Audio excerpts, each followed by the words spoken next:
வணக்கம் விவசாயிகளே. நம்ம கொய்யா செடி ஒரு 8 மாதத்தை கடந்து வந்தாச்சு. இப்போது காய் காய்க்கிற டைமு. இப்போ பார்த்திங்கன்னா கொய்யா நல்லா இருக்குது. இதில் என்ன ப்ராப்ளம்னா நைட்டில் வௌவால், அப்புறம் பார்த்திங்கன்னா அணில், கிரிஞ்சல் எல்லாத்தையும் கொய்யாவை வச்சு நாஸ்தி பண்ணிடுறாங்க. நம்மளும் பயிர் வச்சு எவ்வளோ நாளில் ரொம்ப டேமேஜ் ஆகிடுச்சு இதில். அதனால்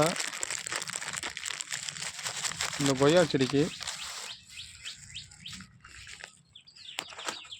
ஒரு பாலித்தீன் கவர் போட்டு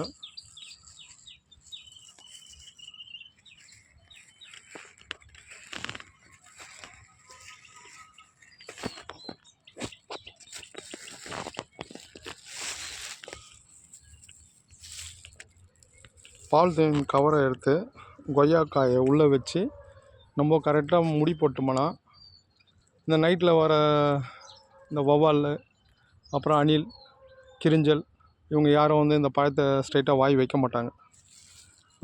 கட்டுறோம் பாருங்கள். கொய்யாக்காய் உள்ளே போட்டாச்சு, கட்டியாச்சு. இப்போ இது வந்து அதை சாப்பிட்ட கொய்யாக்காவை அதுங்களுக்கே விட்டுடலாம். ஒரு மரத்தில் 1-2 சாப்பிட்டா பரவாயில்ல, மொத்த மரத்தில் இருக்கிற கொய்யாக்காய் மொத்தத்தையும் சுரண்டி வச்சுக்குதுங்க.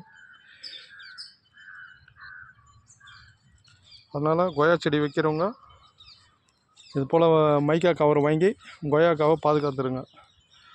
கொய்யாக்காவை நம்ம சின்ன காயிலேருந்தே நம்ம கவர் போட்டு எடுத்துன்னு வந்தோம்னா கொய்யாவுக்கு வந்து நல்லா அந்த சாஃப்ட்னஸ், இந்த டஸ்ட்டெல்லாம் படியாமல் செடியிலேருந்தே நல்லா எடுத்துன்னு வரலாம். மார்க்கெட்டிங் பண்ணுறதுக்கும் நல்லா பார்க்கறதுக்கே நல்லாயிருக்கும் காய்.